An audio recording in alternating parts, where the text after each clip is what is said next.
From national security to global corruption, this is the Muckrakers. I want to have a look at some of these other stories, though, because you've got some great news. Apart from X, which we've all worked out is not going to sell, there are some of these wonderful companies, and one of the ones is Neuralink, which is this is where you can implant into your brain, and basically it can go all the way from like telepathy. You can read thoughts, and it's being used for people who are basically are paralyzed, and all of a sudden they can start controlling things as a result of this implant. And there's been a breakthrough device, so good news, breakthrough device this week. It's designed basically for experimental blind sight implant aimed at restoring vision. Talk to me about that. Well, yes, that's the long-term vision of Neuralink, is to repair people who have suffered these losses, or perhaps never been able to hear or see, and people who've lost the use of their limbs. And I've got absolutely no doubt that in the next 10 years, if not less than that, you're going to see some extraordinary things happening. You know, I have spoken to the people in Neuralink, like Siobhan, who's one of is Elon's lady, and she's a brilliant person herself. And the things that they are doing there, I mean, they should be knocking on the doors at the Nobel Prize place and saying, give these people some consideration for what they've done, because they've already managed to allow people who are quadriplegics to use their own computer simply by their mind. I don't think anyone can say a bad word about Neuralink.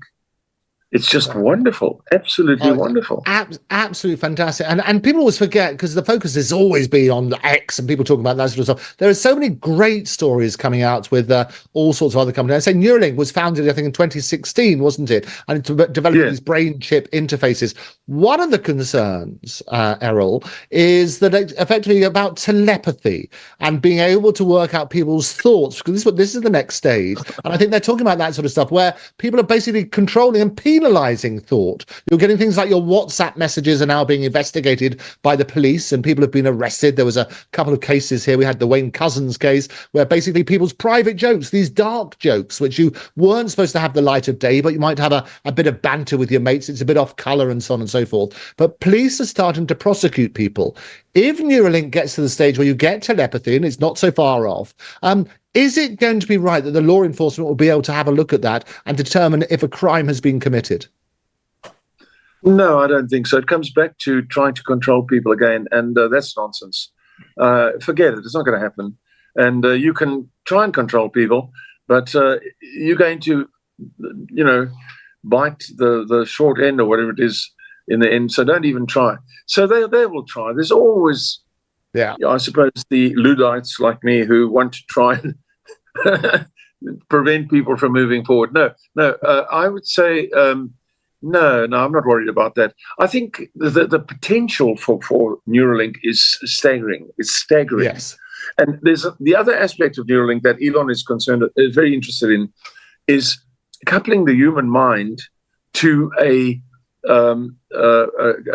let's say a computer.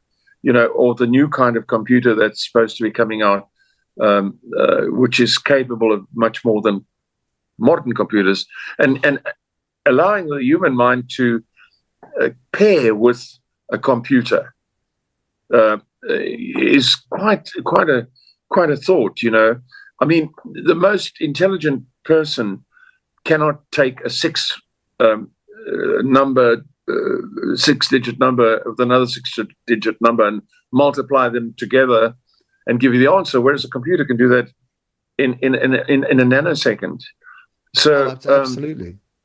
Yeah, so yes. So I was going to say that's the thing about artificial intelligence. I always say it's our greatest human achievement, but also potentially our biggest existential threat. And what we have to look at is artificial intelligence. People will say, I mean, it was, Goldman Sachs said you're going to lose 300 million jobs, but the reality is you should use this great technology as a co-pilot. It will open up new worlds. So the jobs we have today, 40 years ago, 60% of those jobs didn't even exist. No, they so I think it's work on that sort of basis. Yeah. Yes, no, new jobs will be created. New places will be created. Yeah. AI is set Basil, to replace yes. hundreds. Well, AI is set to replace hundreds of millions of jobs, and that's even without the quantum computing, which is coming down the line. Sort of atomic level computing, which will increase computing power exponentially. I think obviously Neuralink, if it helps people with severe physical disabilities and paralyzed people to sort of regain control of their limbs or anything like that, that's absolutely amazing. But as you rightly said, Andrew, we're getting dangerously close to thought crimes, aren't we? Well, that's my concern, and it's understanding. I mean, I talk around the world as a futurist, back to the futurist, we call it. And what we have on that sort of print, I love it. Anything with a good pun. We have Andrew Warren's Greatest Writs and Back to the Futurist and so on and so forth. What I love about it, though, is that understanding what the technology can do and then making people aware of the risks. So I talk to lots of companies saying, look, okay, this is what's possible. What you've got to be, this is how you can use it. These are the opportunities, but with opportunities also come threats. And what Neuralink does, you will be able to work on people's thoughts. And as we're having a clamp down on free speech at the moment, and people being prosecuted for humor and dark jokes and so on and so forth between themselves in blocked off groups, such as these WhatsApp groups, this is the part of concern. But Neuralink, I love. The trials have included patients using the device to play video games and designing 3D objects, with studies basically making the paralyzed walk again, is phenomenal. And I love that sort of side. Yes. And then there's the additional thing of the robots. The robots, the house servant, or whatever you might call it, becoming a robot who sees to you. And then, of course, taking it one step further, single men, or I suppose single women, can order a robot partner, and the partner could be as good looking or whatever you want. And I think the possibilities are absolutely extraordinary. They are quite incredible. I mean, it's a multi-billion-dollar business. I've looked into this as well. The AI girlfriends, in particular, tend to be. But as you say, but I think in the area, it said when Elon was over here for our safety summit on AI back in November at Bletchley Park, the wonderful Bletchley Park, just outside of London. One of the things they talked about, and the biggest advantages for AI, is about companionship. As you say, it's not just that sort of thing. People who don't necessarily have somebody else to talk to. And they did a survey in the University of California, San Diego. It worked out that talking to Chat GPT was more effective and more empathetic than talking to your GP, because it had more time and more knowledge and so on and so forth. I've noticed that. Yes, I've noticed that. Yeah, that is extraordinary. Yeah, no, that's extraordinary. Probably a lot more entertaining than various people I've met over the years as well. And I'm sure that applies to you too as well. I think that's right. Looking at, yes, go for it, Errol. Yeah. I put a few questions a while back to Chat GPT, I think it is, and my questions were like firebrand questions. I thought, well, what about this? What about that? And I got these such pleasant, long answers that made me feel quite at peace reading these answers, and putting me more or less in a nice way into a better frame of mind. I got from this Chat GPT. I couldn't believe it. It was quite nice, actually. I really appreciate it. And I think the key to it surely is that humans have to stay in charge, isn't it? I mean, these things must be our slaves and never our masters. That's much obvious. And the dangers of things like automation in weapons and so on and so forth, we have to be incredibly careful. But also the advantages in sharing information. That's the great thing about it. You talk about computing power.